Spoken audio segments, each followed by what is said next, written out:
County Ditch 62 is a 658-acre, all-tile, public drainage system which outlets to an unnamed tributary of the Blue Earth River. The landowner at the outlet wanted to do something to treat the water from the public drainage system. This included installing a water quality unit, 3 large denitrifying bioreactors, and 5 alternative surface inlets. I farm around here in Faribault County, mostly Verona Township. I raise mostly corn and soybeans, and my main tillage system is strip till, and actually I do strip till both corn and soybeans, and some of my soybeans actually no-till too in my project.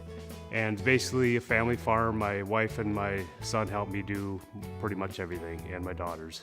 The County Ditch 62 project involves alternative tile inlets, which are just a different design that allow the water, hold the water on the landscape a little longer to allow sediment to filter out and to reduce the amount of corn stalks and debris that gets into the tile line. It also involves a stormwater quality unit, which will also filter out sediment and corn stalks. It's like an underground holding tank. You can kind of think of it that way. And 3 bioreactors. The bioreactors are 135 feet long by 25 feet wide by 5 feet deep, and there's 3 of them in series. One of the key things that we're trying to promote is drainage authorities and the landowners that they represent, working with soil and water conservation districts and the Natural Resources Conservation Service, others who can help integrate public and private funding for multi-purpose water management involving drainage systems. Woodchip bioreactor design is limited by the woodchips. There is an equation that at a certain length they become ineffective in the bioreactor.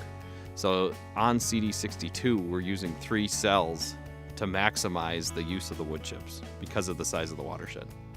It's simply building a 5 to 6 foot deep trench, taking the water from a tile line and allowing those wood chips and the bacteria communities that reside on the edge of the wood chips to breathe in and gas off nitrogen gas. There's also other bacterial communities that have been shown to be able to consume phosphorus. A grass swale is a shallow ditch that conveys water. The swale on CD62 was existing.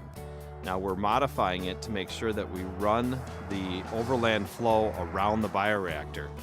The bioreactors are designed for tile flow, and the debris that is an overland flow you want to separate from the bioreactor. Thus the grass swale was designed to a route around the bioreactor.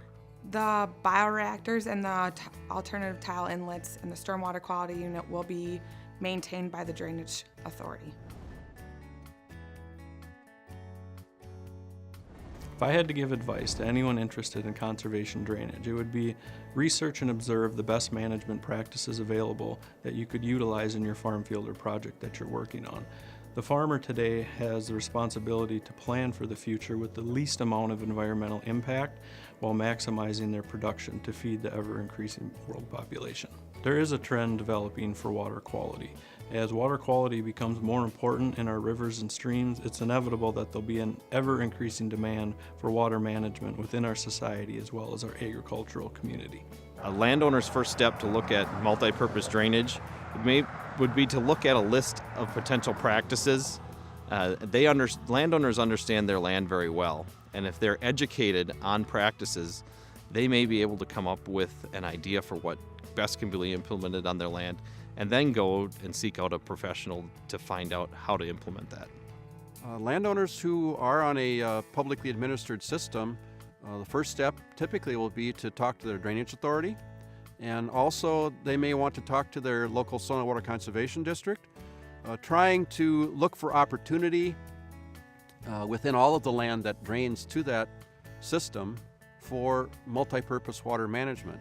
To learn more about woodchip bioreactors and the CD62 project, contact Faribault County or visit our partner websites. Soil health, water quality, and sustainable agriculture are key topics for the future. Be involved in conversation and learn more today.